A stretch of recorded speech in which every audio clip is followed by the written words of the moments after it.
Bethesda have just recently released a ton of new details about the upcoming space action RPG Starfield, and it sounds incredible. This might be one of the biggest RPGs we've played in years. Let's not waste any time, and let's immediately start digging into all that new information Bethesda has just given us. The first thing, and probably the biggest part of this video, is that we finally get a peek at the dialogue options available to us in Starfield. Thankfully, the Fallout 4 system has been completely removed in favour of a more Fallout New Vegas or Skyrim approach to dialogue, which is a major positive in my books. I didn't hate the voice protagonist, but I did wish you could turn it on or off in Fallout 4. We also get a peek at the new Persuasion system, which is a major improvement over every other Bethesda game, as we now have to gain points to win and successfully persuade people, instead of, just pressing Persuade and winning. But if that's something you're not into, you don't want to play a little minigame, there's a button called Auto Persuade. You can just hold that and, play it like an old Bethesda game. It's cool, they're giving players a choice. Here's a little clip of this dialogue system in action from the video. Speech persuasion system. You're not talking us out of this score. It feels like it's part of the dialogue, but you're spending points to persuade them. You willing to give up the ship? Just like that?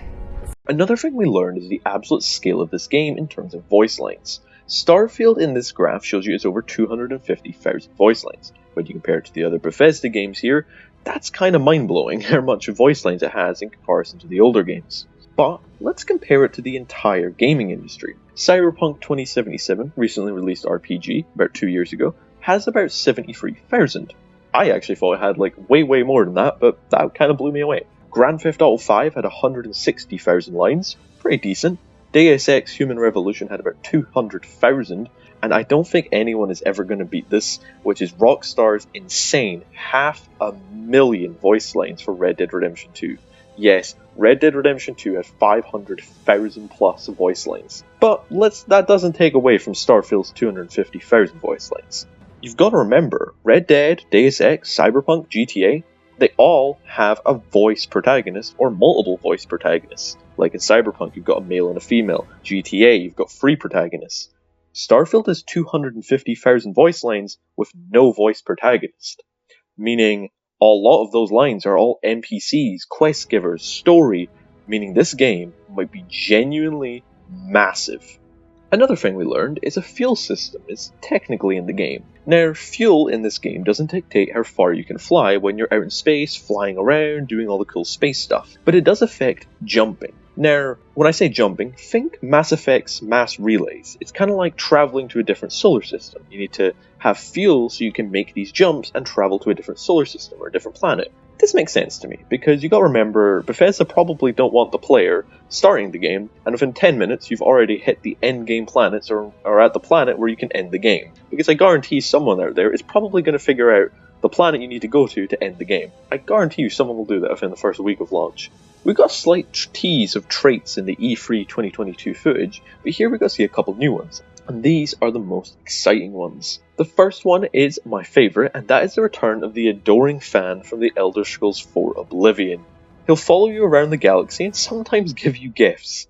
I don't know about you guys, but as someone who played Oblivion, I'm 100% taking this trait. I cannot wait to get annoyed all the goddamn time with the adoring fan following me around. Another trait that was revealed was alien DNA, meaning that you start the game with more health and more endurance, but healing items are less effective. A pretty simple trait, but alien DNA kinda is like, I wonder how we get that alien DNA.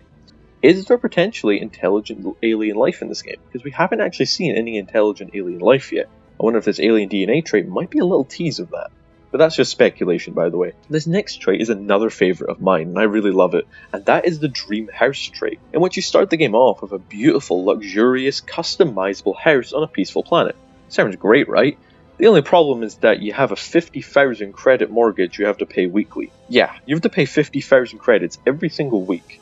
I do kind of wonder what happens if you can't pay. If you don't pay your mortgage for the week, do you get your house taken off you and you've just lost that house forever? Or could you go buy it back? Or I really wonder how in-depth it is. Also, they do say in the trait description, customizable house. I'm guessing this is going to be kind of like the Fallout 4 settlement system, where if you get a house or something, it'll maybe look really nice, and you can open up the settlement menu, or whatever they're going to call it, and you can kind of customize your house. That's good to know. So it's not like houses from Skyrim, from the sounds of it, where you can buy upgrades. This seems more like the Fallout 4 houses. The next thing about traits is actually about the fact you can remove them in-game. Bethesda have revealed that you'll be able to remove some of these traits in-game by doing certain actions. Like, some of these make sense, like, for example, you can pay off your mortgage, or, I don't know, don't pay your mortgage and maybe you'll lose your house. Or, for the adoring fan, you could murder him in cold blood. You wouldn't murder such an innocent person, would you? But some of the other traits, like the one shown at E3 about having parents that you have to pay every week, I could only wonder how you could get rid of that trait. Do you have to do something horrible? No one would do that, though. That would be horrible. Anyway, that's about all the major stuff Bethesda talked about. There's a couple more things in the video, but those were the absolute highlights in my opinion. If you want to watch the full video and see a couple other small things, I'll leave a link below for you to go watch it yourself. You should watch it, by the way. I think it's a really good video and kind of gives you a bit more insight to the vision of Starfield. Anyway, thank you for watching. I've been TheIntel, and have a lovely day.